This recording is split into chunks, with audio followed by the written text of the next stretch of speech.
Superman loses a lot and he gets defeated a lot. And it starts off with a defeat that happens off camera, which is another critique of the movie. Even though overall I did like it, another critique of the movie that I also agreed with. Superhero movies and just movies in general that have backstories in the first of an installment get criticized because it's always like, hey, do we really need to see this backstory? Everyone knows the backstory. And then I feel with this movie, James Gunn is like, all right, screw the backstory. Let's go straight into the story. But then he gets criticized for this. So is it kind of a no lose, no win situation? Um, Kind of, but I also think that this movie could have stepped back a little bit because there's a lot that happens off camera that they then spend time explaining. It's like if you're going to waste all this time explaining all these things that happened before the movie started, why not then just show it? I found that the beginning was very messy. I felt like, it was very unfocused. There was a lot going on. I did like the very beginning, like where Superman comes in with a bang. And I think I wrote that. It starts out with a bang. And that part I liked. But then when we get into his lair, it got really busy. It got too messy for me. There are these robots. I'm like, how did they get there? Where are these robots from? Did they come with him on this ship a number of years ago? Like, you know, how did they get there? So I feel like really that should have been cleaned up a lot more. I must admit, I watched this movie with someone else, and they kept turning to me and saying, "Is this a sequel to something?" Like, I feel like I missed the first movie. We missed all the stuff that just happened. And I kept saying, "No, no, no, this is not a sequel. It's a reboot. It's a standalone movie." But I started to doubt myself the more we went on, and it seemed like, yeah, we had missed all this stuff, including a big fight scene, which you would think would be something they might want to include. But it also made me wonder, was the movie supposed to be longer originally? Was it supposed to include some of that stuff? And then they decided, no, this is too long. And so they just kind of cut to this point and gave us the title cards explaining everything we needed to know. No, I think this was the intention. And again, I don't think it's terrible. I admire him not going over like the same backstory we've seen a million times. Because again, people criticize for years, like, why do we need an origin story? Why can't we just get straight to when he's already Superman? The problem is they go over a lot of action. If we would have gone in straight into the middle of the fight and seen him lose, Superman losing should be a big deal. Like we don't see any of the fights. That would have been an exciting way to start the film. It's like, whoa, like, we see Superman fighting and we see him losing and the consequence of him losing and how does he react to losing? I mean, he's Superman. Has he ever lost before? But we just hear talking about that. And I think that's where it loses me. Not that it jumps straight into it, but it doesn't execute it well. Yeah, and I think that we don't need the origin story per se, but the story that we're dealing with in this movie, which is him trying to stop that war, and then he gets into this fight. Like, why did we miss the start of that story? We didn't need the whole, he came to Earth and he was raised. We didn't need all that, but just a little more to kind of set up, like you said, show us some of the fight. It just seemed like, yeah, we missed the climactic sequence of the previous movie or something like that. I agree with you. That would have been really a great idea to see how did he take losing? Because I do believe in the intro credits, you see him say, this is the first time he lost. Well, how does he deal with that? Um, and then I would have wanted more explanations, I think, regarding the robots and like where did they come from? I mean, do they ever explain that? Because I don't remember them doing that. So in any other movies or pieces. So for me, I just felt um, there could have just been, at least in the beginning, just something else, something more, just cleaned up more. I did like the rest of the movie, but I agree. I just feel like the beginning didn't really engage me enough as much as I really wanted to. And I was nervous. I'm like sitting there in the movie theater. I'm like, oh man, I really want to like this movie. I love Superman. I love the 1970s Superman, big fan of the original. I really want to like this film. Oh my goodness. What did I get myself into for the next two something hours? Because the beginning I just didn't like. The rest of the movie I did a lot. And for me, that really started later on when I started to really enjoy it and get more into it. And I remember exactly when I did. And we can get into that later. Here we have a character that's going to play a role coming up more later on. And knowing this character's fate, I kind of wish they would have fleshed him out a little bit more since he was going to be playing such an important role. Another thing, I keep mentioning things I don't like. Another thing I didn't like, which I'm going to mention things I do like at some point, but the way that Lex and his team are telling Ultraman how to fight, it doesn't seem efficient. Like Lex has to see the fight, then speak his words, communicate those words to Ultraman. Ultraman has to process those words and then fight Superman. But it just seems like that's a long way to go for someone who's faster than a speeding bullet, as fast as the speed of light. Like you think Superman would be moving too fast for those commands to go to Ultraman and all that process to go through, and an Ultraman to like be beating Superman up. It just doesn't make sense. Yeah, and you raised this issue before, the fact that the problem with Superman has always been that he's too powerful. Back when I was in high school, some friends and I used to do role-playing games like Dungeons and Dragons, and there were some superhero games that we would play. And that was always an issue that would come up, is Superman was so powerful, he was so strong, nobody could really challenge him. He would just walk through any opponent, no problem. And so that's difficult when you're writing a story to come up with a villain that could believably challenge him or threaten him. So I found it a little bit surprising that this movie starts out with him losing a fight, and that kind of sets the tone for the movie. I felt like they made him seem more vulnerable. They made him seem like he wasn't as powerful. And a lot of the other superheroes who appear seems like they think they could take him on and win, which has never been the case as far as I'm concerned. He's always been way more powerful. I don't know. What did you guys think about that? Being a big fan of Superman, having consumed a lot of his content, and I know Lux, you were having issues with that early on, in that you didn't know the robots. James Gunn is very thorough. There's probably a lot of people more like Lux and me that knows about the robots and knows about Ultraman, and obviously the Hammer of Barovia, I think was the character he was fighting, but it was really Ultraman in the costume. But I think he loses too much. I mean, Batman is human, Lex Luthor are human, and anytime he goes against them, he seems to lose a lot. So, um, but I do agree with you that writers themselves for Superman complain that it's hard to write for the character because he doesn't have weaknesses, but I think they overcompensate sometimes. And this movie feels like an overcompensation in that he loses way too much in this film. When you look at the original and you see how Superman lost to Lex, he was wrapped up in chains and then thrown into a pool. But the reasoning was kryptonite. That is what gets Superman every time. And I really have always liked the metaphor of kryptonite, that you can be a powerful entity, a powerful person, and yet still have things or challenges that can take you down. Yeah, the kryptonite is even part of the our language, you know? It's part of our zeitgeist. You say, "Hey, what's that person's kryptonite?" Or "What's their Achilles heel?"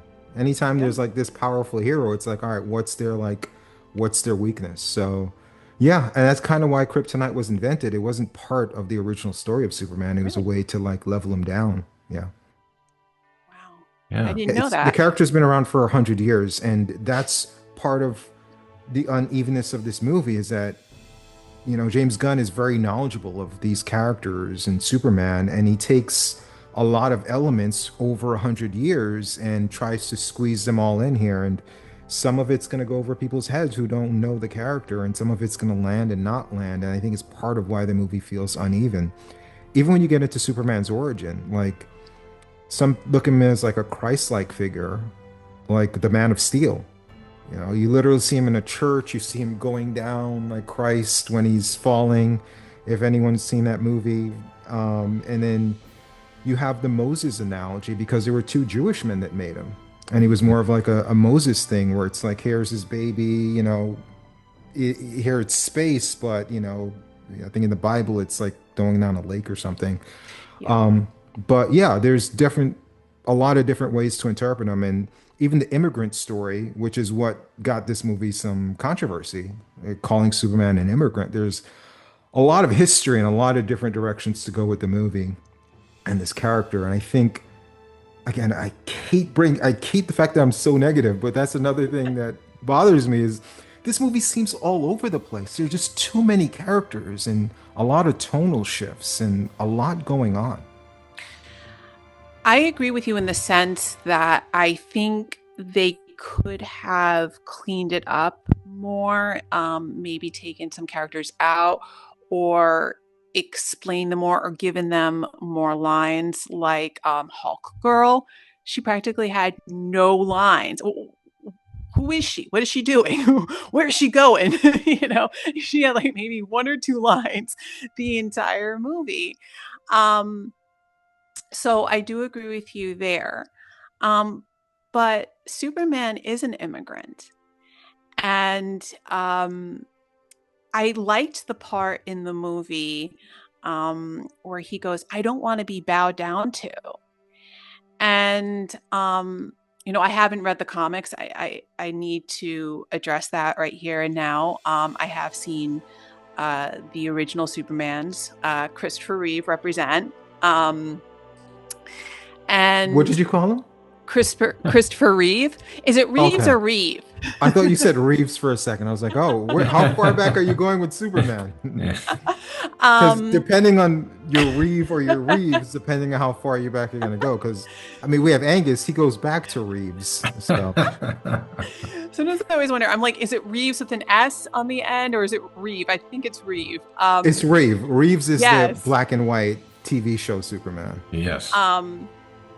So I'm going back to the 1970s one. Yes. With Marlon Brando. And I even like the way that movie started with Brando and with Superman's home planet and how did he get here and the whole aspect of his father being in a moral conflict, if you will, in the beginning of that movie. But one of the things I've always really enjoyed about Superman, and Superman is my favorite superhero, by the way, is that he is a humanistic character. He believes in humanity and he believes in bringing out the best in other people and bringing out the best in himself as a result. And that's what makes him such a wonderful character, in my opinion, and a really wonderful superhero. Here we have Superman and Lois, and this relationship actually works for me. Yeah. Generally, I'm not a fan. We're three levels of fans here. Lux obviously is more of a novice. A lot of things that may go over her head. Of the three of us, I'm probably the most knowledgeable, and then Angus kind of falls somewhere in the middle. Even though you were around when they invented Superman, I don't know how you don't know about him more than I do. That's right. I advised those guys. I told them, give him a cape. I was there. Yeah. You were the one that said go with red, right? They wanted to go with right. black. Yeah. That's right. Black is for bad guys. You got to go with red. Exactly. But I like this relationship. I'm normally not a fan of the Clark Kent persona and the personal life of Superman. I just think of him as his godlike character. And I'd rather see existential stories about how does this person live? How do they make these decisions when they're so much more powerful than everyone else? And I prefer him as this like mythical, being that can beat anyone physically, and is the mental aspect of it, the mental games that Lex Luthor plays with him that he has to overcome. So I like their interaction here, which again, I'm not normally a fan of the Clark Kent stuff. And I like the way she challenges him in this conversation. It's really good. And we saw clips of that in the promotion for this movie. And what got me excited was, ooh, this is just a taste of what we're going to get. What was this? God damn it. Another thing that disappointed me is this is the best of their relationship. This is the best scene between them. I thought this would have been a building block of more scenes and more dynamics between them, but it kind of fizzles out from here. They don't have that many more scenes together, and there's not really that much of their relationship that's developed beyond this scene. I really liked how she challenges him. Um, Initially, with the camera work, I wish I saw more one shots because I really like the reactions, like the one shot with them together more instead of just one on one going back and forth. But I really enjoyed the conversation. I really liked, even in the newsroom before, where she's not buying that he's not like Clark isn't really Superman. Um, and so I like that foreshadowing that then goes into this scene. And then you see them together and having this relationship, and her knowing that he is Superman and really changing the whole aspect of the Clark Kent Superman. We don't really see much of Clark Kent in this movie, but I really liked that they made that change. Um, and I just really enjoy that she matches him as far as I think emotional strength. Superman has always been this very physically strong character, and here we really see the intimacy between these two, which is a strength in and of itself. And so I really enjoyed that. You really do see a couple trying to be professional, but then that personal keeps slipping into that conversation, this professional conversation between them. And she's trying to keep it very professional and can compartmentalize, and he's not really able to do so, I find. So I really enjoyed the scene, and I agree with you, Sean, that I wish that there was more of this. It's hard to beat Margot Kidder in my mind as Lois Lane. She's my Lois Lane, but I think Rachel Hashtag my Brosnahan, Lois Lane. my Lois Lane, Rachel Brosnahan does a very good job here, and I think it's interesting. She's older. She's in her 30s, and she's actually older than Superman, than the actor David Corenswet. And apparently they were cast together kind of as a set. They auditioned different pairs of actors, and they found that these two had really good chemistry together, which I think you can see in the film. But yeah, I think having an older Lois Lane really works. She's not, I think in one of the other movies, the actress was only 22 when she played Lois Lane. But Rachel Brosnahan's in her 30s, and she brings a little more believability to the role. Somebody who's been a successful journalist for years. So yeah, I think she did a good job, and it was interesting how they started off kind of tricking us into thinking that she doesn't know he's Superman, but then they kind of pull the rug out, and yeah, they're already in a relationship. They did foreshadow it in the scene where they're at the newspaper, and like he's talking about how Clark Kent has been interviewing him, and she's like, yeah, whatever, buddy. And one, I think the problems in that particular scene was the camera work. They chose to show Jimmy looking at two women when that was going on, and I felt like that was really a missed opportunity. So they were foreshadowing it, but I feel like it was missed because of that camera work there. I would have liked to see the camera more on them in that scene, in that particular moment. And as far as Rachel Bronson goes, one of the shows I do enjoy, or did, excuse me, because it ended, was The Marvelous Miss Maisel, which I think she did fantastic in that show. She really brought exuberance and zest to that role. And I really think that she did a great job here in this movie as well.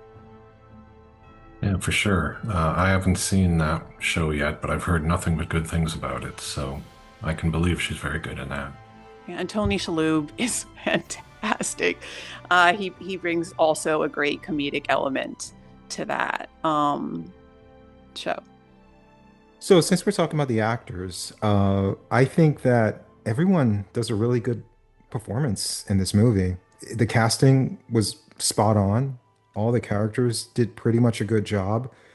The only, damn it, the only negative is that, and because we should talk about the box office as well at some point. The movie didn't do as spectacular as I think Warner would have wanted, but the movie lacks star power. And I think what the original Superman, Christopher Reeve's Superman, did is that it took the unknown, as Superman. And I think this does a great job as well. I think a star was considered for the lead role, but James Gunn wanted to go with an unknown, which I think is the thing to do with these Superman movies. And I think that's what they've consistently done with all the big screen Superman. But the original had Marlon Brando and it had Gene Hackman, who at the time were big stars in supporting roles. And I felt this movie lacked some kind of star power, star presence. Although I think Nicholas Hoult plays a good Lex Luthor, I think that's where you could have had more of a star in that role. And also someone older. I don't like the young Lex Luthor. I think Lex Luthor should be an older, more world-worn person that has seen more of this world than Superman. There has to be some contrast there, rather than like these two guys are like the same age, because there's not a different worldview at all. Well, this is where I disagree. I think there was a great contrast, and I'm going to go back to the 1970s original movie and this one, and the differences, I think, in the contrast. And I think here is that the contrast was really that Superman is more humanistic, whereas Lex isn't. And in both movies, that was the case. But in this one, I feel like Lex was more of a psychopath. And in the original, Gene Hackman played him like an affable sociopath or narcissist in the original. Lex was not as dark. And it was more... One of the things that came across to me in the original, and I liked both choices, by the way, in the original and this movie, is that Lex and Superman were similar in that they were both othered. Gene Hackman's Lex Luthor in the original really addresses this, that he's so smart, but that he felt ostracized for his level of intellect. And then you have Superman, who feels like he has to hide himself in fear of what it might be if he exposes himself, in fear at times of being othered. So I think that the original showed that. I think this one showed more of the differences between Superman and Lex, whereas in the original, Lex was othered and seemed to go the path of the villain, maybe because of that othering. Whereas in this one, Lex Luthor is the person doing the othering. he is the person already in control. He's in control of a government. He has massive amounts of power in this movie already, whereas in the original, Lex was vying for more power. In this one, Lex is vying for even more power than he already has, but he already has a lot of power to begin with, and is just a much darker and sinister villain in this movie than I think in the original. The original, he was sinister, but Hackman played it more in a campy way than it was done here. I Yeah, guess I you'll be think. the tiebreaker, Angus, because again, Yeah. I'm not questioning his performance. I'm just questioning his fit, and I think there was potential for him to be darker, especially when he does what he does in the middle of the movie. But I think by the end of it, he's a comical character. He's not threatening at all. He's like a petulant child throwing a tantrum, and In he this one, loses it in front of yeah, and he loses it in front of his staff. He just throws a temper tantrum like multiple times towards the end of the movie. It's like I thought he was going to be dark. I thought he was going to be edgy, and I thought the movie would end in a way that would make it seem like okay, Superman bested him now, but he's still dangerous. Almost like all right, so not taking sides because this is a very divisive person, but almost like Trump when Trump lost the election. He never admitted that he lost, and he still felt equally as powerful and as, if some would call him dangerous or some would call him, rebellious, but he didn't feel any less powerful when he lost. And you didn't feel like he conceded anything. In this one, like at the end of it, Lex is not a threat at all. And there's no like, oh, I can't wait to see Lex come back in the sequel. Like he's gonna be, really after it. But what are your thoughts, Angus? Well, I was going to say that I think Gene Hackman, part of what works there is that you kind of like him, even though he's the bad guy, you kind of like him. But in this movie, I don't know, my reaction was he seemed kind of like a skinny teenage version of Lex Luthor. He didn't seem like he was no Gene Hackman to me. He didn't seem as substantial. And that's nothing against his performance. I think he's a good actor.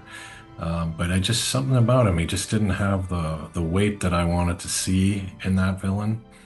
And yeah, I wondered if they were going for something almost like a Elon Musk. If they're bringing up Trump there, like is he the tech genius who's manipulating everything from behind the scenes?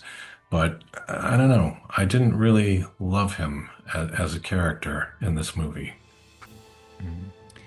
I think you really hit the nail on the head when you said, like, is he this person that's behind the scenes? And I think with the lighting in an earlier scene, you see that when you see him, like, there's one scene where he's sitting, I think with his other advisors. I think he's at LexCorp, and he's like half in the shadow. And I really enjoyed that lighting in showing that, yes, Lex is in the background in a way. He is pulling the strings. And what makes him maniacal, I think, is that he's an instigator. There's this part in the movie where he's instigating Superman. And then, Sean, this also goes to what you were saying previously about the psychological aspects to it, and Lex really implementing psych warfare um, with regards to Superman. And, like I said before, you see that when Lex is instigating him, Lex is setting Superman up. He's trying to get the world against Superman. He's using Superman against Superman throughout the movie. And so I liked this Lex as far as the choices go, in seeing that he was really psychopathic, in seeing how he really didn't care about people. He cared about his own power. He cared about wanting to be a king. And then it does go into later in the movie more of his issues with Superman. I really did like the Gene Hackman charm that he brought to that role. But I just think in these two movies, it was just an aspect of different choices and different choices that the director and the actor brought to the role of Lex. I do think it worked, though. Here we have the Justice Gang and a Yes. very superfluous Hawk Girl. So one thing with this original, what was supposed to be an original part of the movie, I don't know if it was just part of the script or if it made it past that stage and maybe it was re-edited. But this was supposed to be almost episodic, where we're going through different days in the life of Superman. And having learned that and then watching the movie, it does fit because it just seems like this could be broken up into like a TV show. Not saying that the quality isn't great, but it's like, all right, here we have Superman lost the fight and he gets his powers back. And he's fighting the Hammer of Bolivia or whatever that alter ego for Ultraman was. And now here we have him fighting its Godzilla substitute here. And it's just like a series of adventures that aren't really super connected with a strong story that holds the through line throughout. Because what is the through line for this movie? What is like the purpose? What is the driving force that's holding everything together from the start of the movie to the end? It's hard to define that. Yeah. I think you're correct in that the movie sometimes feels like it's trying to do too much. At the same time, there are certain things that I really like about it, like the squirrel. He saves the squirrel. The aspect of Super Dog, and this particular hero, the supporting character. I think a terrific guy. Is it Mr. Fantastic or Miss Mr. Terrific. Terrific. Mr. Yeah. Terrific? I loved him. I saw his suit and I was like, I want that suit. I want to buy that suit. I want to learn how to ride a motorcycle, and I want to room it up. I love that suit with that supporting character. And I really enjoyed that comedic element that he brought to it, that sense of attitude, and dry attitude, actually. And so I found him to be witty. And I liked some of the supporting characters. I just wish that there was more to them at times. Then we're getting even less Superman than we're getting now. Again, it's just too many characters. A lot of people love Mr. Terrific, and I love him too. But even when we look at this fight, we don't really get to see Superman go, full at it and see how he would have resolved this. The situation was resolved around him. Yeah, he did save some people that could have been casualties, but he wasn't the one that eventually stopped this Godzilla substitute. It was the Justice Gang. And I would have preferred it if it was Superman because this is a Superman movie. James Gunn, I think, is a great director, extremely talented. And I think he would make a great Justice Gang movie. And I almost wish he just made a Justice Gang movie because that seems to be what he wants to do. It's his sensibilities. Is taking quirky side characters that are from the comics that no one really even pays attention to or would notice, that he could do anything he wants with them, and then just having fun with it. That's what he did with the Guardians of the Galaxy trilogy. That's what he did with the Suicide Squad. And I think that's what works best as far as his strengths go with this movie because, Mr. Terrific or Terrific Man or Mr. Fantastic, whatever you want to call him. I wrote it down in my notes. Whatever you want to call him, he's great, and I think Mr. Terrific. Yeah, I think that Green Lantern's great here as well. This version of Green Lantern. Yeah. Obviously, Hawk Girl feels kind of superfluous, but I think he would have probably had more fun making a team of those guys with Crypto, the dog.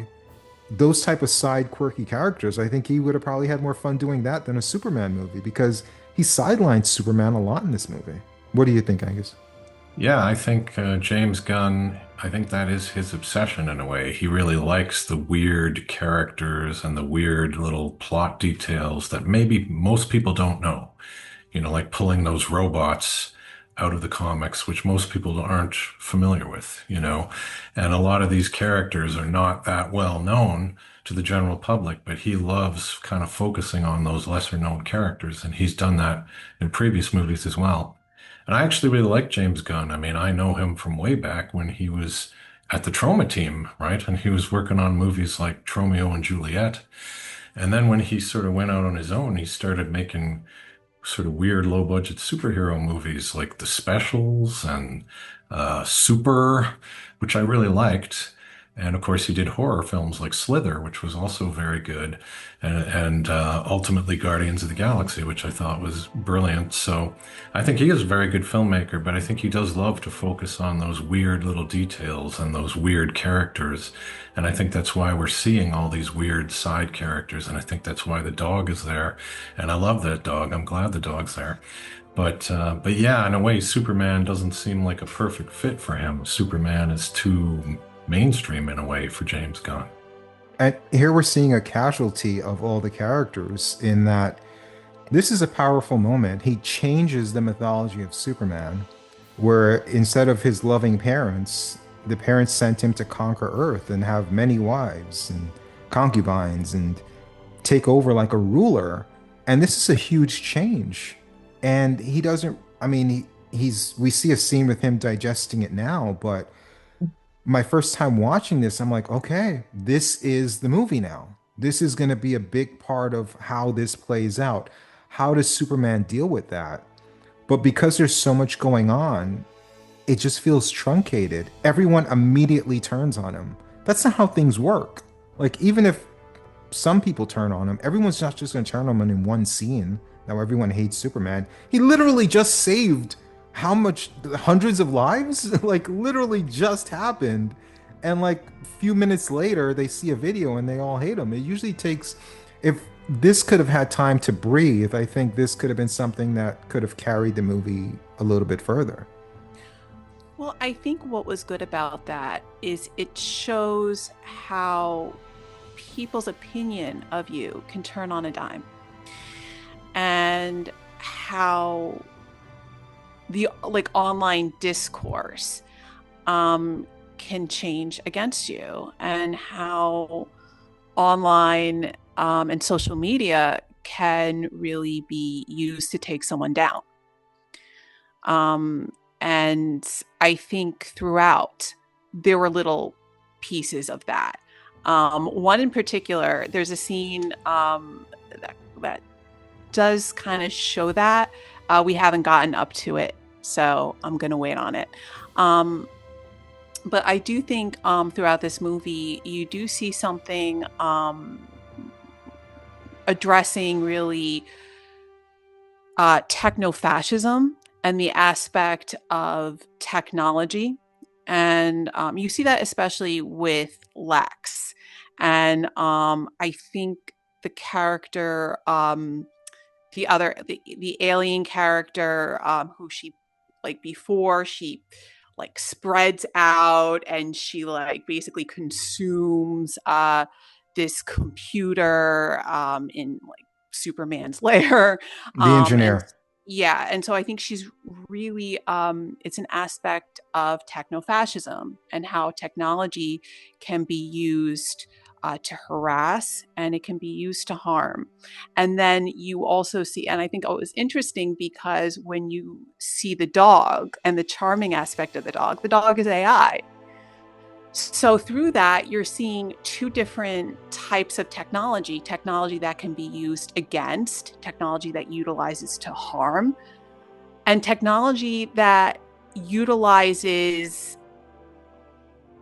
charm and can be helpful at times through Superdog. So I Crypto. found that was crypto. Even the name, right? Crypto. So, and I found that was interesting to see that theme in there. Yeah, they're definitely sort of reflecting the modern world here where people can essentially lie about anything and sort of turn the public against people. But it's interesting here that it's not so much a lie, right? They sort of basically seem to be claiming that this is true, that Superman's parents really did say this, that Lex isn't making that up. He's not doctoring the video. So that's kind of surprising to me that it isn't more of an outright lie. Um, but Which yeah, again would have made it interesting if they explored it because it is true in the context of the movie. mhm. And again, it's one thing to say like this theme is interesting, but did the movie really explore the theme? Like where are scenes where like there are thoughts out there saying, "Oh, Superman, pick me," or people defending Superman and then people turning on those people that defend him? Where's the divisiveness? Where's the crisis of conscience? Where's the characters making difficult decisions, morally tough decisions? Like I'm against, you know, Superman trying to take us over. And what do we really know what's in Superman's head? You can have characters who are good characters who genuinely question Superman because of this. It could have been one of the Justice Gang, where it's like they could have taken it more seriously instead of the Justice Gang being just completely comedy side characters, where it's like, yes, I believe Superman did all these great things, but to bring up another Superman surrogate, another evil Superman in Invincible, where Invincible's dad was a Superman surrogate, where he did a bunch of good things until it was time for him to implement his mission, which was to take over the world, and then he turned. You could have a character like Fantastic Man or Mr. Fantastic Terrific Person, whatever. What's his name again, Lux? Mr. Terrific. Mr. Terrific. Okay, Mr. We could have had a character like Mr. Terrific. Even if he doesn't fight Superman, he could just distance himself from him or do something where it's there's this movie lacks cause and effect. It's just this happens and then that happens and then that happens. It's like, all right, so what's the fallout from this? What's the tangible fallout and how does it connect one part of the movie to the other? And I feel like the connective thread just really isn't there with this movie. Being suspicious of people that are different from us and how damaging that can be. Um, and how ostracizing that can be. I think, in particular, for Superman, and then, there's another character as well who I think we'll see later in the movie. But the scene that's coming up now is another one between Superman and Lois. And I really liked this scene. Well, not to cut you off, but Sorry. even in this scene, right? This is the first real heart to heart they had after their conversation where it was kind of like an argument, where it's just that heavy conversation, where she's questioning his decision making and whether he was torturing that world leader by putting up him up against a cactus, and that real conflicting scene that was really good. I think we all enjoyed it. This is their first heart to heart, and it's being played partially for comedy because in the background you have the Justice Gang fighting this threat that obviously isn't a threat because Superman's not even helping them, and it's undercutting this heart supposed to be like really heart to heart deep moment between these characters. Yeah, I think that the eye in the background was distracting. I was conflicted in whether or not I liked the utilization of it, because I did like that comedic element, In this but scene though, see, this is where I'm a little conflicted because when I was watching it initially, I felt the same way you did, but then I think it did, and now that I'm watching it again, there are times when it really is focusing on Superman and Lois. And I do like the dialogue in talking about punk rock and what that means, and the differences between the two, and how she talks about how, well, you trust everyone and I don't, and I question people. And I want to add a personal element here for me, because I feel like in life I started out as Superman. I started out trusting people more. And then as I lived my life and experienced heartbreak and pain and betrayal in my life, I became more like Lois.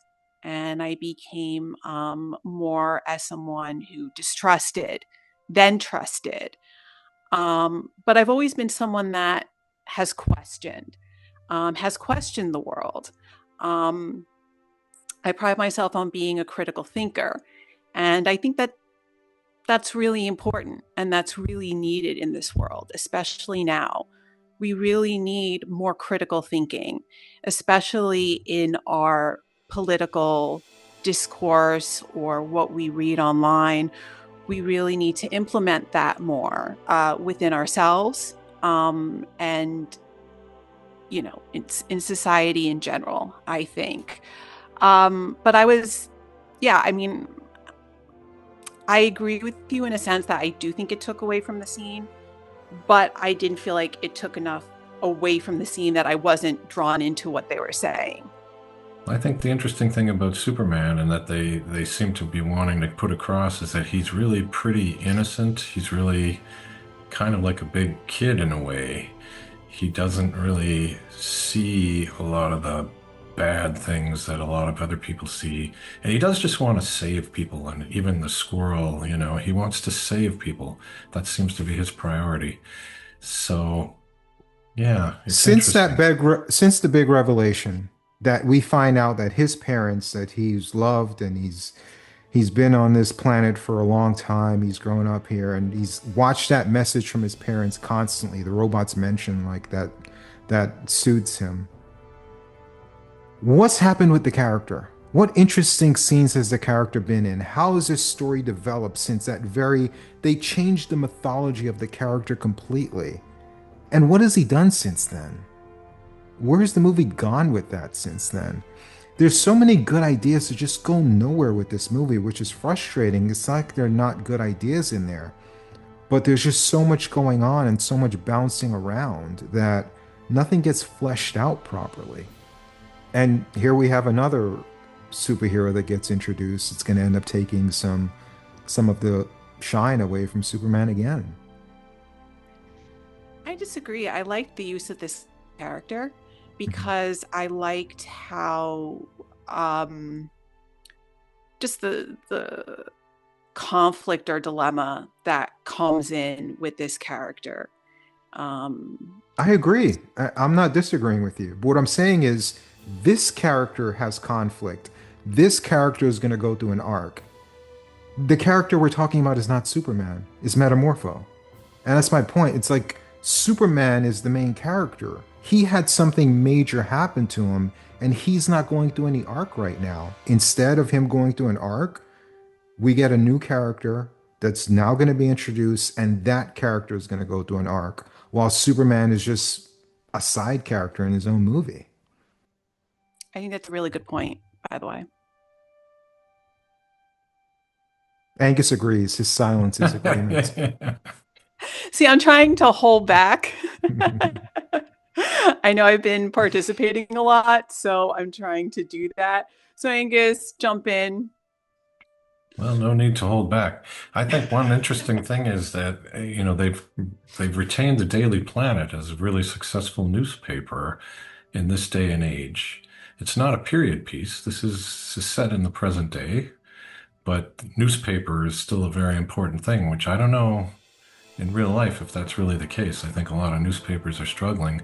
I kind of expected them to turn it into, I don't know what, internet company or something, but they seem to still be very much the old newspaper that we've always seen. What do we think of Jimmy Olsen? This is a character that didn't work for me on the first viewing. Here, he's going to be a big part of developing the plot. again, I really wish things, again, were more cause and effect because Jimmy's going to be part of moving things along. And it's not the character's actions that are doing it. It's, oh, we're going to introduce this character that's going to give Jimmy Olsen all this information, and all this information is going to get them to Superman and help them figure everything out. Instead of Lois Lane, investigative journalist, figuring it out on her own, or Superman figuring a way out on his own instead of being rescued. It's just, hey, exposition dump, plot dump, conveniency of character, and Jimmy Olsen's again playing a big part of it, but he's not actually doing anything. He's just getting text messages with information. And they're playing him as an ironic ladies' man, and he has her number saved as mutant toes. I don't know, like He's not a ladies' man. He's a fuck boy. okay. See, this is why we need a woman on the show, because if I said that, there'd be trouble. But a woman can say Oh, that. it's okay. It's okay for, I think, men to use that word. So yeah, I feel like they could have done more with Jimmy. In fact, I'm always wishing that would happen. Like even in the original, I wanted to see more with Jimmy. I wanted just to see more depth with Jimmy Olsen's character. There was a scene, and I do want to point it out. It was something small. Monkeys typing on the computer. That's about to happen in a minute. Yeah. Yeah, it did happen. Oh, it did happen. I wasn't paying attention. It already passed. Yeah. Okay. I think we're so into the movie or our passion about what we like or don't like, and I think that's great. But yeah, I really liked some of those little pieces in the movie. The monkeys typing on the computer, astroturfing, or bringing like negative sentiment to the Superman character. And by the way, that just shows you how much the online trolls got to James Gunn, that he had to include that in the movie. Well, in pop psychology, when people talk about narcissism, they have a terminology called flying monkeys. Have you ever heard of it? Okay, No. so I'm just going to quickly explain what it is. It's actually terminology from Wizard of Oz, and it's basically people that either knowingly or unknowingly do a narcissist's bidding. So I thought it was really funny that they used monkeys in this particular place because it really was showing them doing this psychopath's bidding. And the metaphor of bot farms and how bot farms are really used to manipulate people online. Mhm. So in James Gunn's mind, everyone loves him. It's just the monkeys that are the ones that are saying all the negative things about him online. So that's another thing. I did mention before that this movie is lacking like a star power type part where there's a front-facing star. Even if you guys disagree with that, or even if that's not a take that, other people may agree with, I think what can be agreed on is James Gunn is too much of the face of this movie. In that when you think of the movie, you think about the promotion of the movie, all you think about is James Gunn. Like, do we know anything about these actors? Generally, when a movie like this and there's unknown actors, or if it's a big blockbuster, you find out so much about the actors, and they're everywhere. Like you can't stop seeing them or hearing stories about them, or like their backstories and or interviews with them. It's just all James Gunn with this movie, and I think that's kind of backfired some, because that's why you have stars in your movie, because you want to see the actors promoted. You want to learn about the actors and see them as the stars that you're going to see the movie for. You don't go to the movie to see the director. I don't know about that. I mean, I've gone to movies because of the director, because it's something that I've liked. But do you think this is a normal advertising campaign where it's like mainly the director is the one that does all the advertising, and everything is about the Gunn universe. How is James Gunn going to do Superman? Like all the talk up in the lead up to this movie has been about James Gunn. I see what you're saying. I have not seen so much the promo of Mhm. the movie. But tangentially, anything have you heard much about the actors in this movie? No. Like, has anything come into your orbit about any of these actors relating to this movie? Obviously, you said you know the Lois Lane character because you saw a TV show she was on. Mhm. But have you heard anything about her promoting it? Has anything come in your timeline on any social media platform? Has there been anything about these actors that you know anything about because of their No. role in this movie? Uh, Not that I've heard. Yeah. And one of the things I was going to say when you brought this up the first time is that the only actor who I really know and really recognized was Nathan Fillion, who plays the Green Lantern, because he was on TV shows like Firefly and Castle. So I know him, and he's apparently been in a lot of James Gunn's movies. They're friends in real life, and so he's always casting him. But other than that, I mean, I didn't even know Lois Lane because I hadn't seen the TV show. But none of these people, I didn't recognize them. Didn't recognize them at all, which I found interesting. And I guess it's comparable to a lot of horror films, in that you don't need a big star to promote a horror film. You just need a good horror concept. But I Um, mean, I think saying star and saying an actor's promoting a film are that's two different things. It's one thing to say you don't sure. need a star, but it doesn't mean that the actors can't be front facing. Sure. And yeah, I mean, I haven't watched anything like I'm not watching talk shows or anything like that. So I have no idea if anybody's been going around promoting it. But Mhm. maybe the big story is James Gunn in the sense that he's now taken over, hasn't he? He's in charge of the whole DC cinematic universe. He's kind of rebooting it. And this is kind of the first big project, I guess, of that new universe. So I guess that is the story in a way. Like, what's he going to do? Is he going to manage to turn this around, and is it going to become a viable thing? Because they were really failing before, right? Most of those DC projects recently have been failures. So, Almost all of them. I think the yeah, Batman was successful, but Blue Beetle, Wonder Woman 1984, Black Adam, Joker 2, there's just been a lot of the Shazam 2. They're yeah, all just been disastrous failures. Flash, yeah, all of the Snyder films underperformed.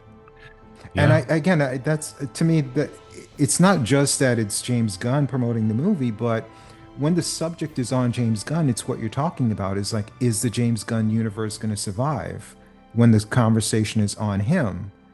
And that cannibalizes the promotion of the movie because, oh, instead of thinking about is James Gunn going to thrive in this new universe, if you're interviewing an actor, you're not thinking about, oh, the universe of the movie. You're thinking about their character. You're thinking about the actor. What have you seen them in before? Are they going to do a good job with? You're thinking about the movie itself. When you start thinking about the people behind the camera, you start thinking about what's happening behind the camera. And I think that's where the discourse of this movie skewed negative because people aren't thinking of what's in front of the screen because they're not talking about people in front of the screen. They're talking about people behind the scenes, like James Gunn. So, that's an interesting point. And I guess James Gunn went through a period there where he was not doing so well. He was kind of almost canceled, I guess, if we can use that word. He got into trouble for some comments he'd made online years before or something like that. those are monkeys. Those were monkeys who did those, yeah. Yeah. So I guess he got over that, whatever that period was, and he's back and seems to be very successful. Do you know what happened by any chance? He put out some tweets about pedophilia. Oh, They were joking tweets, but it was him like, and it was before like he really became like super famous. And when he started saying some anti-Trump stuff and he started getting a little political, they dug those tweets up, and then Disney let him go. But then Kevin Feige brought him back to do Guardians of the Galaxy sequel. It was either part two or part three. He brought him back for, and then got his career back on track. okay. Thank you for the explanation. And here we have a very powerful scene. And again, when I saw this scene, I'm like, whoa, Lex Luthor is a psychopath. Yeah. And this is, I mean, it's a terrible scene in terms of what's happening, but in terms of execution, I thought it was great because the movie just suddenly got dark. All those comedic elements for levity suddenly went by the window. We have a serious movie here going on in our hands. I loved this part of the movie um, because it was darker. I loved the lighting. Um, there's a lot done with shadow and darkness, and then light and color towards the end of this particular part in the movie, where they're in this makeshift universe. And just in general, in this movie, I really liked the differences in color and the contrast that was done with color throughout the movie. Um, Yeah, James Gunn's a good filmmaker. I mean, I just think the script is a little bit of a mess, but he does a lot of good things in this movie. And you're right, the cinematography, some of the decisions as far as the visuals are really done well. And here we have a really good scene here coming up as well. But again, it's highlighting a side character and not necessarily Superman. Yeah, I've always liked James Gunn's films. I mainly know the early ones, but certainly everything up to the Guardians of the Galaxy films. I haven't seen some of the more recent ones, but I think he is very good. I think he's a very good filmmaker. And he This definitely has this knack for taking these side characters. Even myself, a comic book fan, I'm well aware of Mr. What's his name? Mr. Terrific? Mr. Mr. Terrific. Terrific. Yeah, Mr. Yeah. Terrific. Yeah, I'm well aware of this character, but I never liked him from the comic books because I didn't think he was interesting. Had those little flying balls around him, and he's supposed to be either the smartest or one of the smartest men in the DC universe.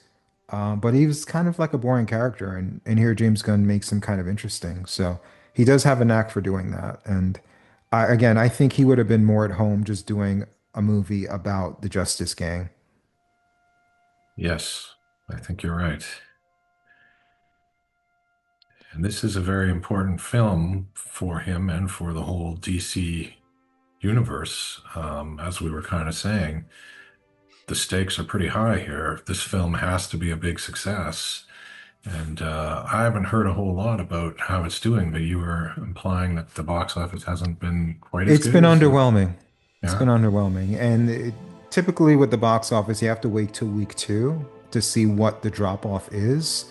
But week one hasn't been spectacular. It's not tracking to do that well. Okay. Because even if a movie makes a little bit of money, you have to think, and which it may not, it may just break even. But even if it makes a slight profit, for a company that invested years into getting this movie done, it's like you're a $1 billion company. You're not looking to make a few $1 million on an investment that took you years. And it's also supposed to be the catalyst for not just this movie, but sequels of this movie and the entire DC universe, a whole series of movies the next 10 years. So you kind of want that movie to be like super successful to lay the groundwork. But if it's just marginally successful, if at all, then that's kind of a very tepid opening that you don't know if you're going to invest another couple $100 million into another Superman sequel. Yeah, good point. And again, Metamorpho, that's a character from the comics, and I never found him interesting. But again, James Gunn is doing a pretty good job in making him interesting. But again, this is a Superman movie. Yes. Well, I like his part in the movie um, because he's a parent um, and he's, doing this bidding just to keep his son safe. And I think that that's a very powerful story.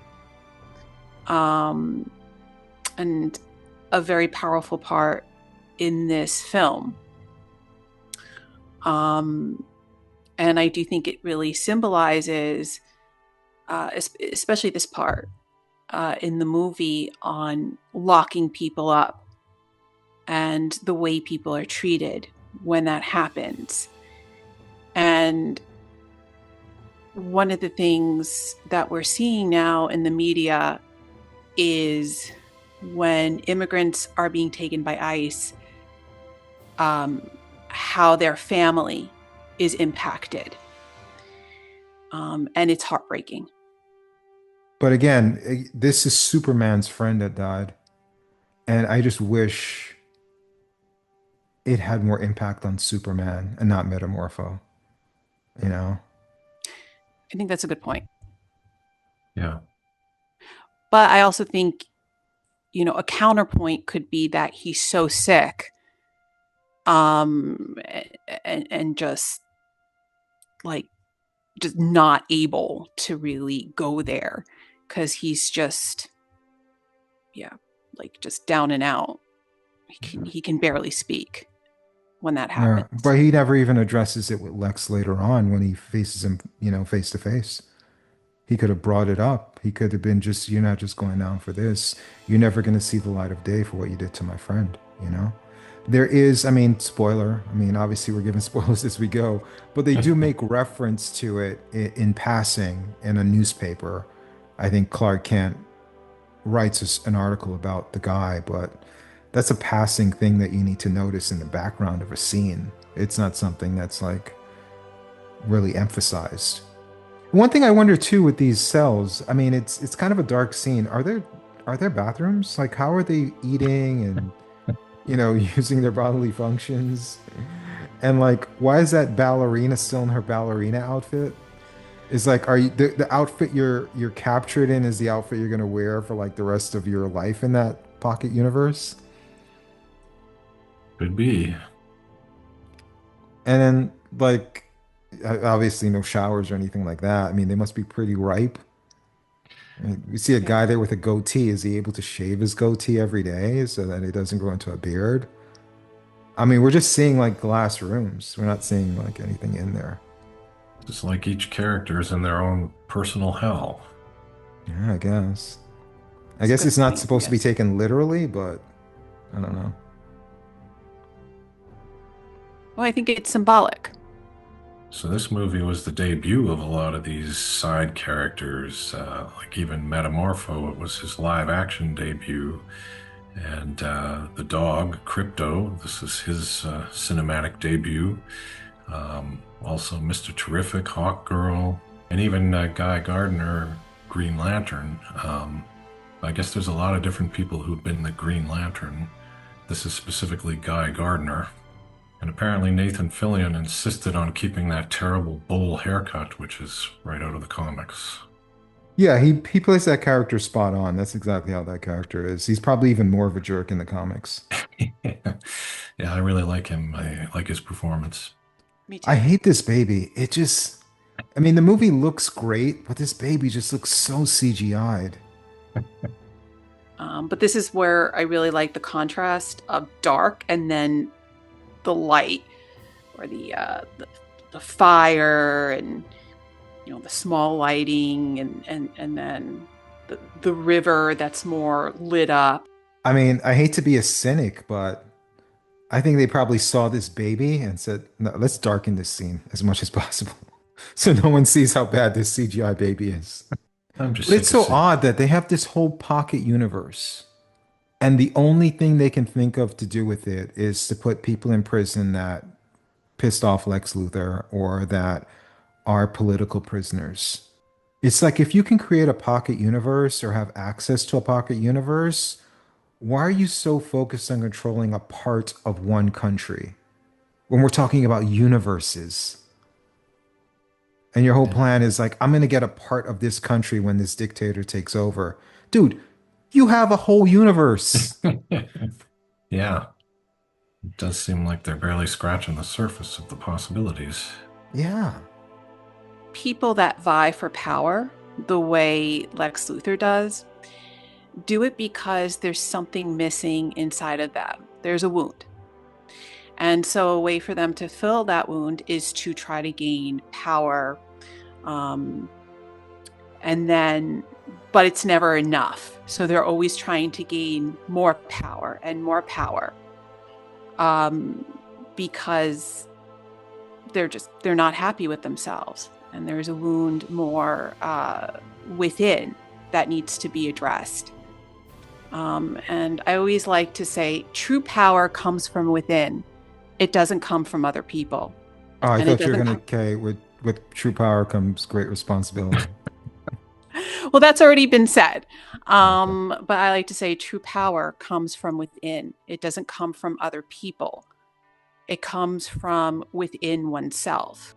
Apparently, back in the day when they made Superman in 1978, Arnold Schwarzenegger actually wanted to play the role. And so now that they did this version of Superman, his son, Patrick Schwarzenegger, actually auditioned for the part, but once again did not get it. Maybe they were aiming for the wrong Schwarzenegger. They should aim for the son he had with the maid. Maybe that one would have Well, been. maybe. I think he's the more muscular one of the two. That actually looks like a young Schwarzenegger. Uh-huh. How did that baby survive all of that? Come on. Jesus. I do like how Lois and Mr. Terrific team up to help Superman. I do like that in this part. Yes. Yeah, I mean, Superman can't win any battle on his own, so he needs all the help he can get.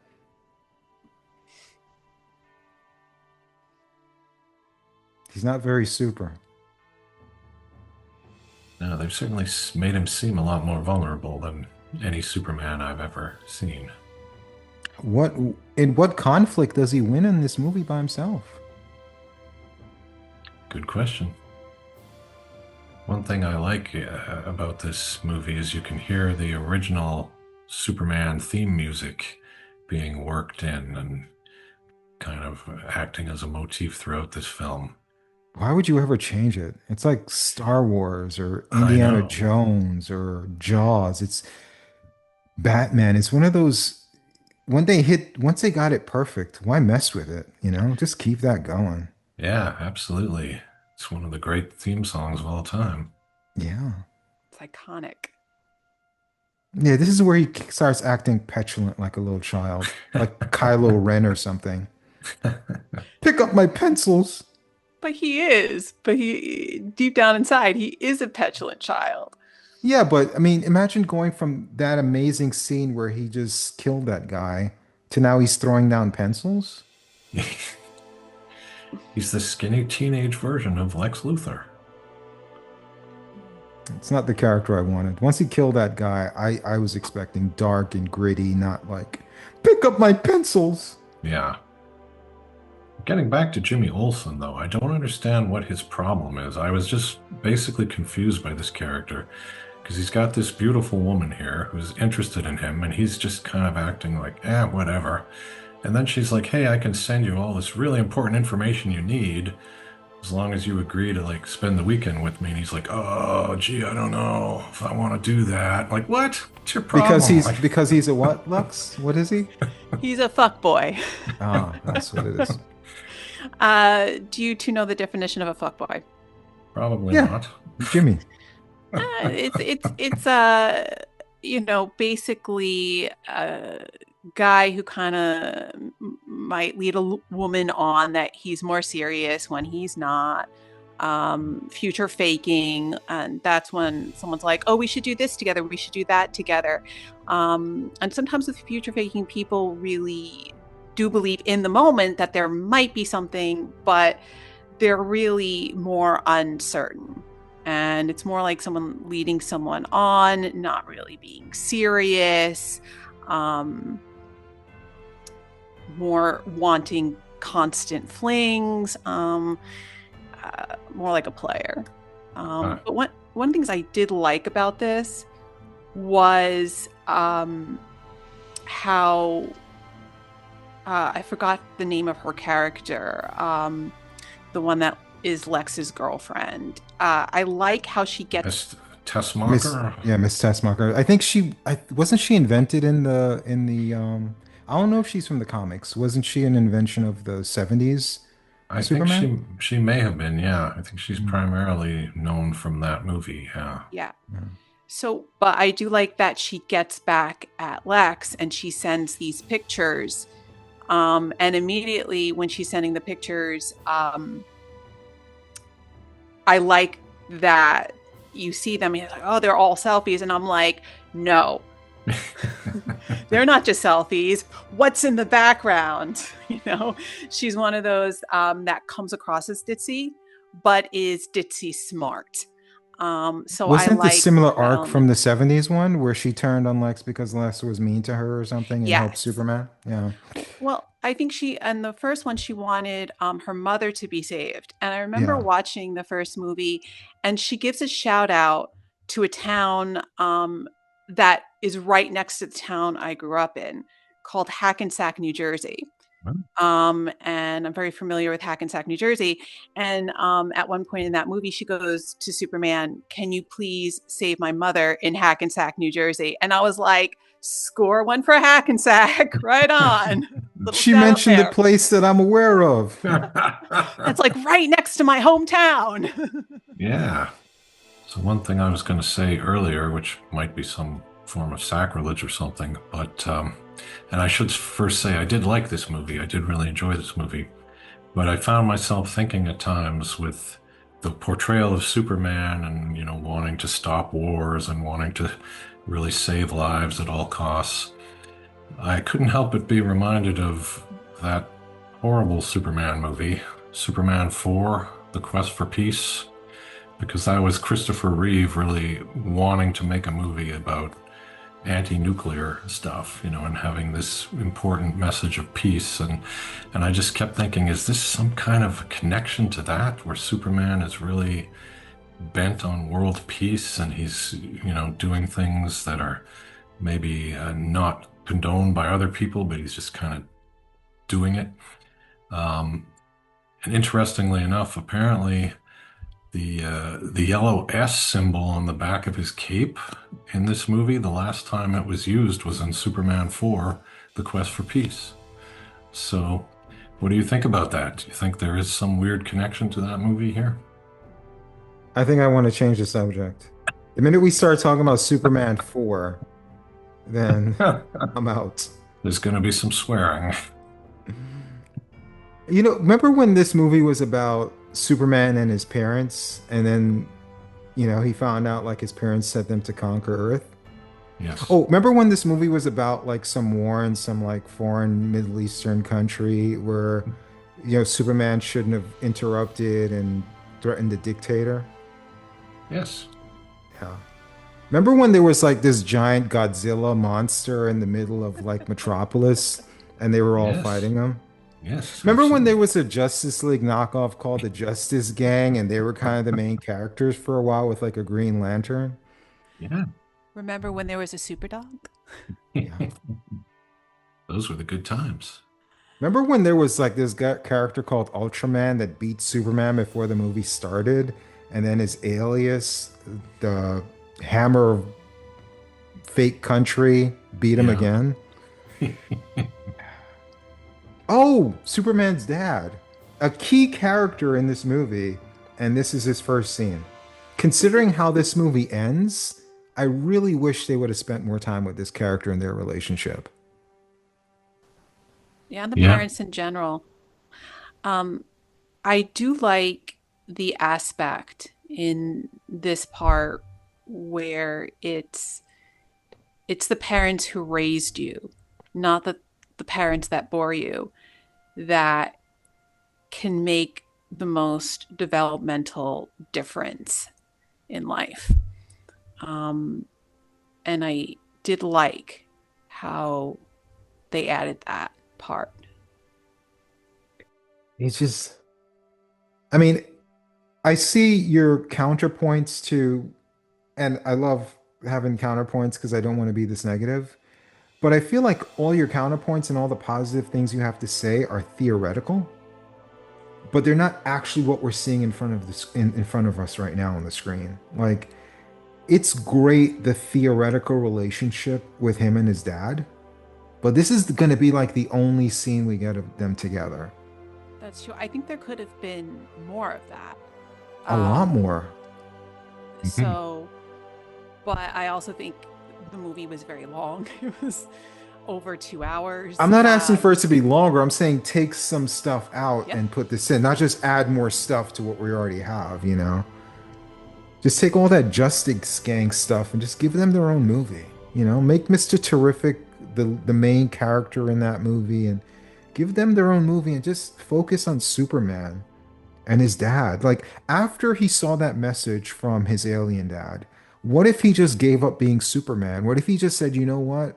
I can't be this person anymore because what if I turn into the monster my parents thought I was going to be?" And then he just spent time on the farm, and the world had to live without Superman and missed him and needed him while he was on the farm reconnecting with his family. And then he makes this triumphant return, you know?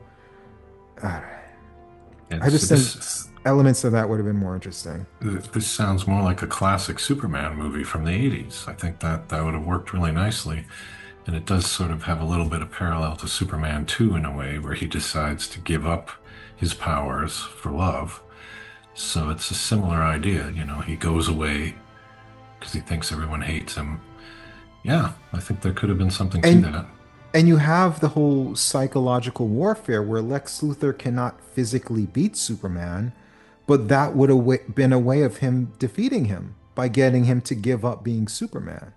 You know, and you Yeah, wouldn't have to you would have some conflict and you would have Superman being defeated without seeing him get his butt kicked all the time because who wants to see that? People, we want to see Superman like flying around like beating people up and I don't know. yeah, yeah. It's Oh, a good Hawk Girl, point. our main character. Like back to Hawk Girl. Almost didn't recognize her without her mask. Yeah, I was going to say, is that Hawk Girl? Alter ego. And I like that actress too. She was in the Last of Us, that zombie movie that was part a video game, the zombie TV show. Oh, yes, Last yes. of Us, yeah. She was in that, and I was like, all right, she was okay in that. I was excited to see her in this movie, but she's kind of sidelined. Yeah. She's very sidelined. And again, I do find myself wondering how much more there might have been in, say, an earlier draft of the script. Was there more? Were there more character development or more scenes? Um, I guess we don't really know. I just feel with James Gunn, it would have probably been more Justice Gang stuff, you know, Yeah, more crypto stuff. yeah, that's not a bad bet. See, I think this part, they could have like taken some of this stuff out and put in more character development. Why do we need to see the world get split in two? Like, come on. The metaphor. None of this stuff is necessary. Let's just focus on the characters. And here, this is nothing to do with investigative journalist Lois Lane. This is a girl, Miss Penny Mocker, taking photos, and they happen to get the photos because Jimmy Olsen is a what again? A fuck boy, and I did want to clarify, by the way, because I'm not sure. I know I said treating women badly, but really, yeah, with the fuck boy, it's more they use women as a mean to their own ends. You're So, overthinking it. We just want to hear you say fuck boy. fuck boy. That's right. But yeah, just because Jimmy Olsen's a fuckboy, like they get the pictures. Like I would have much seen like Lois Lane do something to undercut, like you know, discover this on her own. I mean, these are all Yeah, journalists. Like they didn't really do anything. Well, yeah, she did. Um, when like Jimmy was like when he sees the pictures, he's like, "What's this?" And she's like, "Oh, but look at the background, smart woman," something right. along those lines. So That's not she was like, investigative journalism. That's like, hey, you idiot! Look in the background of this picture. Yeah, "That's true." yeah, that's a good point. I just have to say, I may have lied earlier when I said I didn't recognize any other actors because that actor playing the editor of the Daily Planet, he was on The Wire, was he not? Yeah, he was. Yeah, so I recognize him. Well, I can't tell you his name offhand. I do think the visuals in this movie are stunning. That's a good look. Aside from that baby, everything has looked pretty good. That's where they crossed the line. That baby. If they left the baby out, it could have been perfect. Could have been terrific. This Didn't people guy. hate Man of Steel because of this? Because of like all Oh, the destruction? yeah. Well, I was going to say, I always wonder about this kind of thing. It's like they're destroying entire buildings. Like, how many years is that going to take now to fix that? Oh, you're not thinking about the potential people in the buildings? Well, there's that too. But I mean, it's just like this. But This is more like, importantly, how much is it going to yeah, cost, that's though, right. How much is it going to cost? How long is it going to take? It's like to this get those stuff. dead bodies out and the smell of the decaying Yeah. corpses? Well, I It'll take a while. remember, there were incidents where the police were like chasing people, high-speed chase, and there were car accidents, where people got killed because of the high-speed chase, and people questioned, like, should police really do this? Or should they Oh yeah, kind of, that was a big thing. What was it? Late 90s or some point it where could, there was a law, I think in New Jersey or maybe in New York, but there was a law that like it protected car thieves because there would be too much um was it what's that term? Collateral damage yeah, with high-speed car chases with car thieves when car stealing was a thing, a yeah. bigger thing than it is now. So I always think about that with superheroes, if they're like tossing people through buildings and destroying stuff, like, is this really a good thing? I don't know. Well, it's the use of suspension of disbelief. You're telling me I have to suspend my disbelief in a Superman movie where a Yes. guy flies around in a red cape, Nonsense.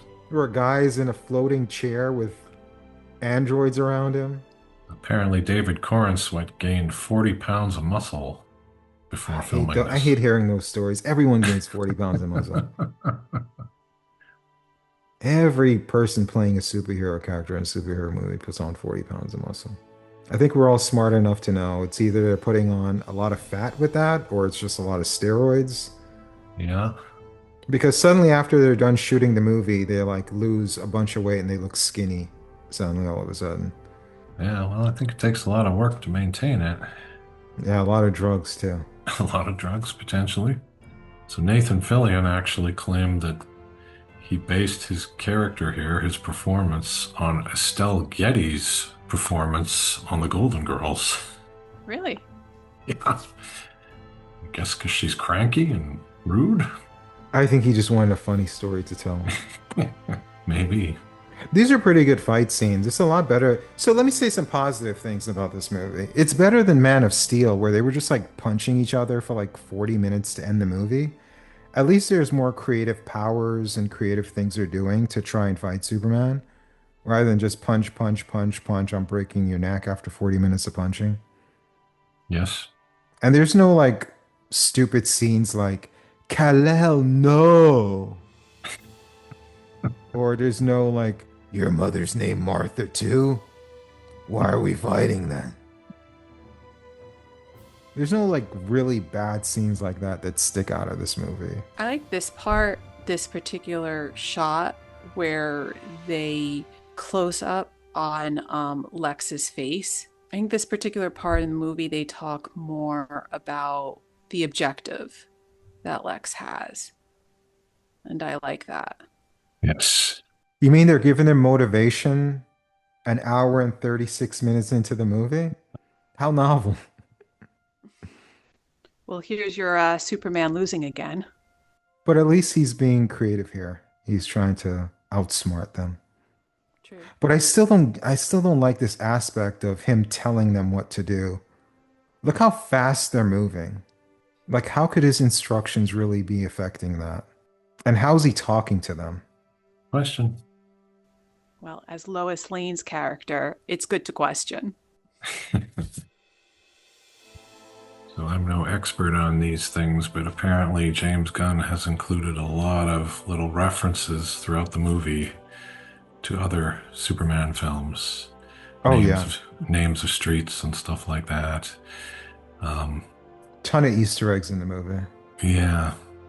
One of the interesting ones to me is the character of Otis Berg, which is a reference to Lex Luthor's assistant or friend Ned Beatty in the original movie when he draws a part on the map and calls it Otisburg or whatever it is. Ultimately, when he gives his villain monologue, he makes it seem like it was all about killing Superman.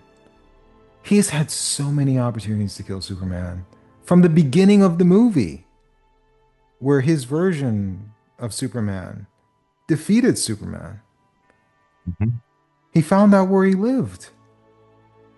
He could have just ambushed him. He had him with kryptonite, weakened, trapped. Could have killed him then.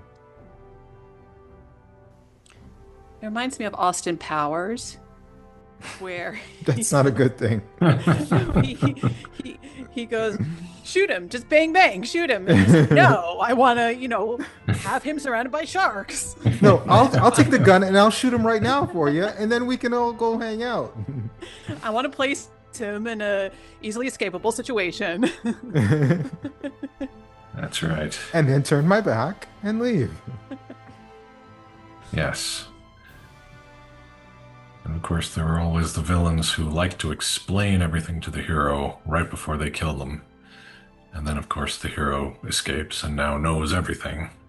No, and I was just gonna say I hate this trope of like the hero fighting themselves. They did this with like Logan, where there was a clone of Wolverine. He'd fight that, and it's just overdone.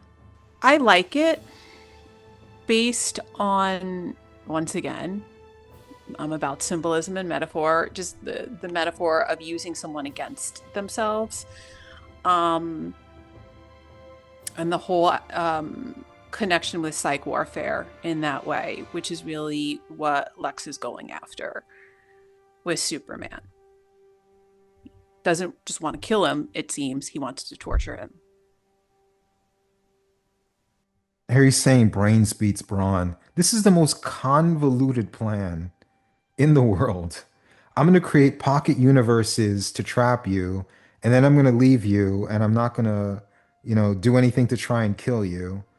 And then you escape, so I'm going to let the pocket universe destroy the whole world. And then I'm going to start a war in like fake country.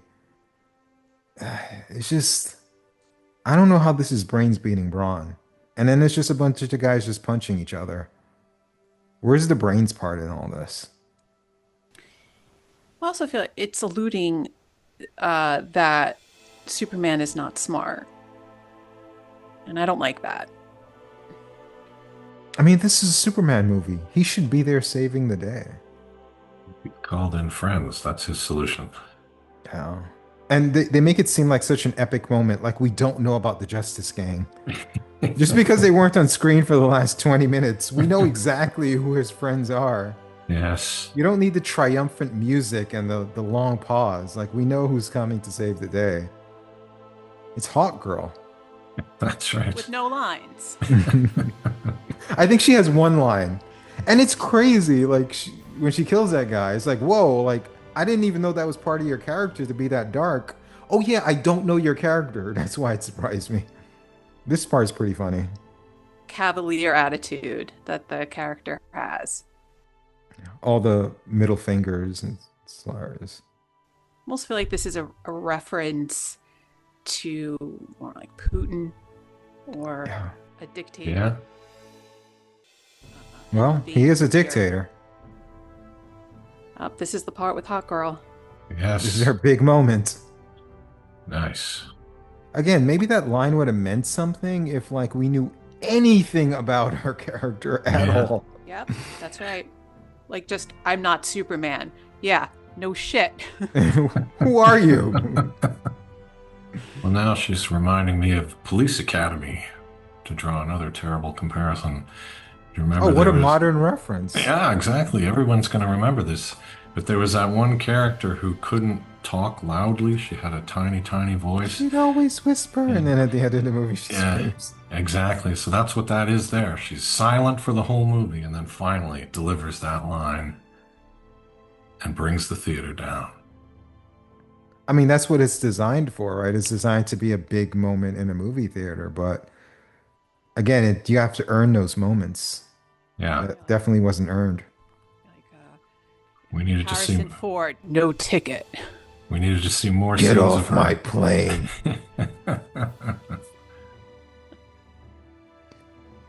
Yeah, so I don't know if I mentioned this before. So Ultra, this character can go a bunch of different ways if he does come back, which he might.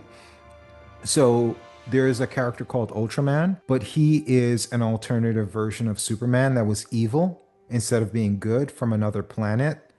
So when Superman does throw him off into the dimensional void, he could go on to another planet and be that evil Superman called Ultraman, or he could also be Bizarro, which is again is another evil Superman who's kind of dumb, and they imply that this character is dumb. That again is on another planet. So this character actually might be back, and it would make sense that they're back because I don't think they want to make it seem like Superman's a killer. Because if he doesn't come back, it means that Superman killed him. I've always liked with Lex and Superman that Lex is jealous of Superman and tries to bring him down due to that jealousy. Yeah, I would have loved to seen Lex just as a successful businessman, and he just keeps getting overshadowed by this superpowered being, and that just drives him crazy. And there's more build up to that friction between them. I think this dog needs its own movie. It's probably on the way, if not that or a TV show or something. It feels like a lot of this stuff is to set up things that James Gunn really wants to do, which is not Superman, because there Yeah. is going to be a Green Lantern TV show. The prison that Lex goes to is a prison that's set up in another TV show that he's doing. And then you had Peacemaker that made a cameo in this. And his wife did a voice cameo, and they're in a show that's going to be coming on. Uh, There's just a bunch of other stuff, and I can definitely see a Justice Gang movie coming on. yes. As long as we see more of the dog. So basically, it's not Superman that wins the day, it's Super Dog that wins the day. Crypto. Right. Hearing the music. Yeah. It's a nice shot. But Yeah. what's happening here? Is he killing them? I don't know. I mean, they're human. He's lasering them all. Again, unless that character comes back, he killed him too. Yeah.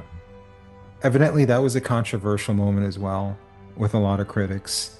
They didn't like the fact that Superman was joking around. They thought the quipping should have been for other characters, Thanks. which I don't necessarily disagree with. You know, I think sometimes a writer can write funny dialogue, but you have to rein yourself in and say, this line is good, but should it be coming from this character, you know? Yes. Like, I love Tarantino, but I think he falls into that a lot, where it's like Tarantino knows a lot of references, but it doesn't mean like the 22-year-old character that he's writing knows those references, you know? Yeah, You should save absolutely. your lines for certain characters that it would make sense with. When I think about how Superman is my favorite character, I really like that scene in Kill Bill 2, speaking of Tarantino, where it's that monologue where they talk about Superman and how he's born Superman. He has to, Clark Kent is his disguise. Whereas with other superheroes, it's really the opposite. Didn't he say the opposite? Didn't he say he was born Clark Kent and Superman is his disguise? No, that every day he wakes up and he wakes up as Superman, and that he Oh, okay. puts on the disguise as Clark Kent, and that Clark Kent is meant to show the world what he thinks of humanity. Of course, this is Okay, the yeah, yeah, monologue, and yeah. coming from that point of view. I don't like this scene either. Not I even the hate dog. I hate characters monologuing at the end of movies. It's like, no, Mhm. you should have did the work prior to the end to let us know their motivation. You can't do a cheat code and just have them say their motivation. And then when it's starting to get serious, oh, let's not get too serious. It's just a comic book movie. Oh, here's the dog gonna beat him up, you know? It's almost like it's trying to steal that moment from the Avengers movie where Loki was monologuing to the Hulk. And then the Hulk just picked him up and just like smashed him around, Uh-huh. threw him on the ground. Slow motion boobs. Wow. This character, the blonde-headed woman in this scene, like she's another one where it just feels like she was a place card holder. Like, who is she? She is a character from the Daily Planet, but you're right. She's like Hawkgirl. She's a real character, but she just gets sidelined because there are too many characters. Yeah, I did wonder about that. When they introduced her, I thought, okay, how is she going to figure into this story? But she doesn't really. She's kind She's of like just, an Easter egg. It's like, yeah, I want to include all these things from the comics, but you didn't really have anything for her to do. But yeah, because she's from the comics, it's like, all right, let's put her on the plane or that little UFO ship so she's part of the team. But yeah. you're right, she didn't really have, I don't even know if she had a line. I think she might have said something early on. Stop staring at my boobs. It could have been. I don't remember. I hate scenes like this. This is something you'd only see in a movie. Yeah. I do It's like an 80s movie where it's like, yeah, we just won the money that's gonna save the golf course or whatever. It's like, yeah, and everybody just starts celebrating and cheering. Yeah. And the main character is in the middle talking. Yeah, but those facial expressions that change on Lex's face, I think is great. Mhm. I liked that Yeah. from an acting standpoint. He's a good Yeah. actor. He's a good actor for sure. I mean, execution aside, we can argue about the execution, but everyone performed really well in the movie. Yeah, they did. Again, not a perfect movie, very uneven. I think the writing was the weakest part. And my God, how ripe must that girl be if she is been trapped in that same outfit for God knows how long. But yeah, everyone did a And good so job. uncomfortable too. Yeah. Like a uncomfortable dance outfit that you're stuck in. Yeah. What do we think we're supposed to take from this Jimmy Olsen subplot? I already said from the beginning, I don't like that. I don't think I don't think a comedy skit like that should be part of the central plot of the film. Like if it's going to be that slapstick, have it be like a side thing. Like she was the reason, and that subplot was the reason they took Lex down. It shouldn't be that central if it's slapstick, you know? I just wanted more to be done with his character. Mhm. Yeah. Do you think we're supposed to believe he's learned a lesson in the end, or it's just Who's having... learned anything? Who went from point A to point B in this movie? Everyone's pretty much the same person they were when the movie started. No one's grown really.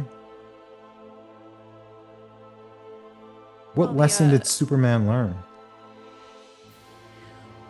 I think I'm not sure if he learned it, but I do like that part in the movie where he talks about his humanity and what makes him human.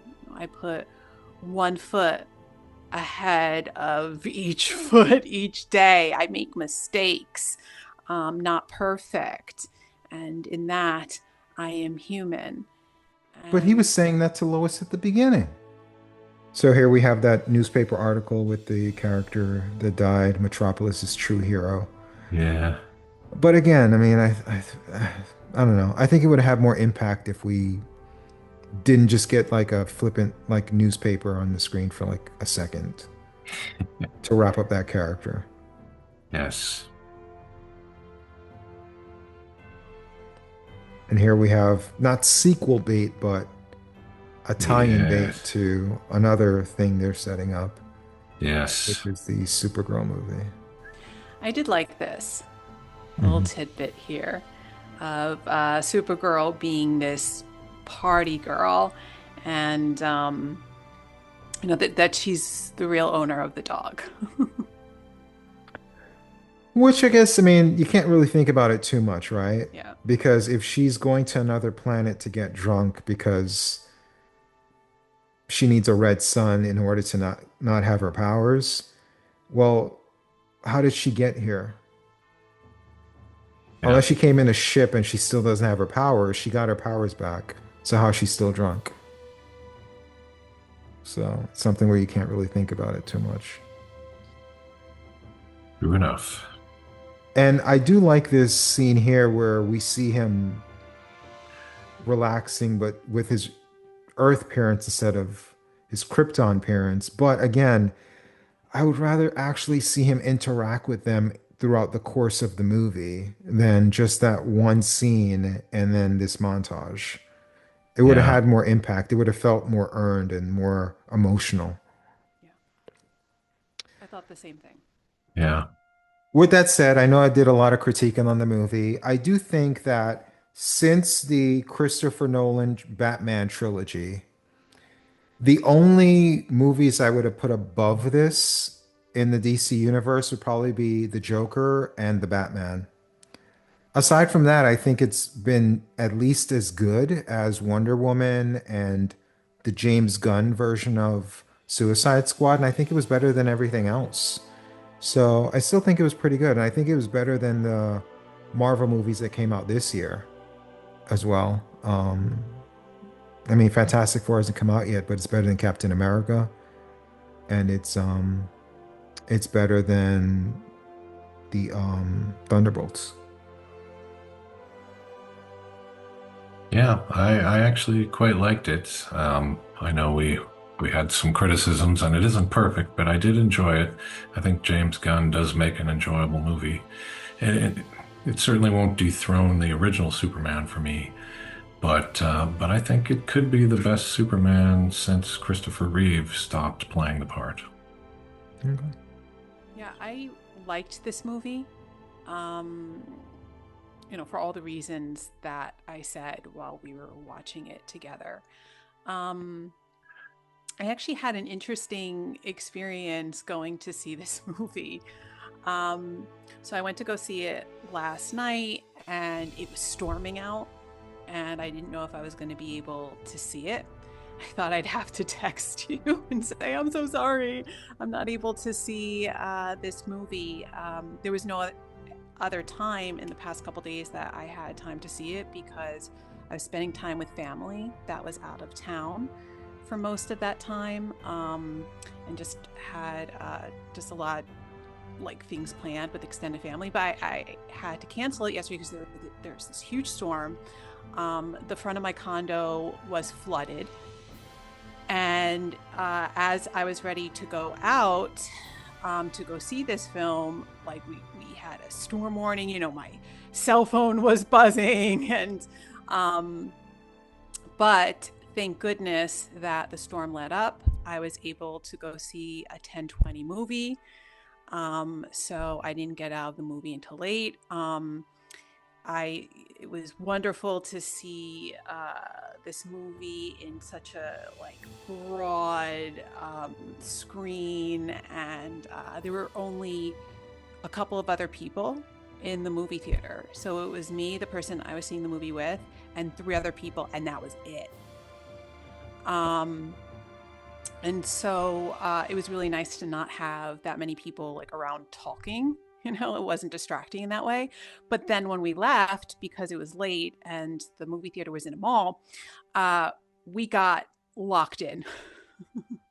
Me and the person I saw the movie with were trying to get out, and he actually had to pry the door open to get us out of the mall. It was a very Superman moment, so to speak. But I think it's really great to see things streaming because you have your own place. You can go to your kitchen, you can get some wine, some chips. You have your own surround system, or some people do. But you really miss that aspect of going out to the movie theater and that experience that then you have for the rest of your life that's associated with the memory of the film. Yeah, absolutely. For sure. Yeah. Okay, well, hope you guys enjoyed our commentary for the movie, and let us know your thoughts on the movie in the comments below. For Lux, for Angus, I'm Sean. Thanks for watching. Yeah. Thank you, All everyone. right.